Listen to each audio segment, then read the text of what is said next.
ಗಿಲ್ಲಿಯವರ ಒಂದು ದಿನದ ಜಿಮ್ ಕತೆ. ಮೊದಲನೇ ದಿನ ಹೋಗಿ ಥ್ರೆಡ್ಮಿಲ್ ಎಲ್ಲ ಓಡದೆ, ಇದೆಲ್ಲ ಡಂಬಲ್ಸ್ ಎಲ್ಲ ಎತ್ತುದು, ಇದೆಲ್ಲ ವೆಯ್ಟ್ ಎಲ್ಲ ಎತ್ತುದು ಎಲ್ಲನೂ ಮಾಡ್ಬಿಟ್ಟೆ ಮೊದಲನೇ ದಿನನೇ. ನನ್ಗೇನಂದ್ರೆ ಅವರು ಟ್ರೈನರ್ ಇರ್ತಾರಲ್ಲ, ಅವ್ರನ್ನ ಬಿಟ್ಬಿಟ್ಟೆ ನಾನು. ಅಣ್ಣ ನಿಧಾನಕ್ಕೆ ಫಸ್ಟ್ 2.5 kg ತಗೊಳ್ಳಿ, ಫಸ್ಟ್ ನಾನು 10 kg ತಕೊಂಡ್ ಹಿಂಗೆ ಅನ್ನೋದು ಓಡಿದ್ ಹಿಂಗೆಲ್ಲ ಮಾಡ್ಬಿಟ್ಟೆ. ಮೇಡಮ್ ನೀವು ನಂಬ್ತಿರೋ ಬಿಡ್ತಿರೋ, ಅದ್ರ ಬೆಳಿಗ್ಗೆಗೆ ನಾನು ವಾಶ್ರೂಮ್ಗೆ ಹೆಂಗ್ ಕೂತ್ಕೊಂಡಿರ್ಬೋದು ಹೇಳಿ, ಗೋಡೆ ಹಿಡ್ಕೊಂಡ್ ತಪ್ಪುರ್ಸಾಡ್ ಹೋಗ್ಬಿಟ್ಟೆ.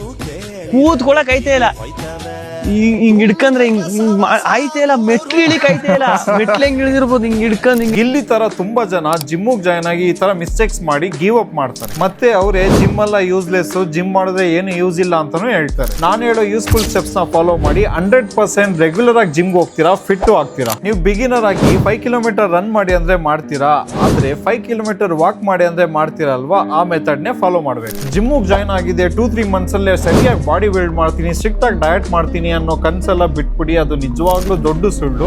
ಇಯರ್ಸ್ ಆಫ್ ಟ್ರೈನಿಂಗ್ ಬೇಕು ಅದನ್ನ ಮಾಡೋದಕ್ಕೆ. ಜಿಮ್ಗೆ ಜಾಯ್ನ್ ಆಗಿದೆ, ನಿಮ್ಗೆ ಯಾರು ಹೇಳಿದ್ದು 6 days ವೆಯ್ಟ್ ಟ್ರೈನಿಂಗ್ ಮಾಡಿ ಅಂತ?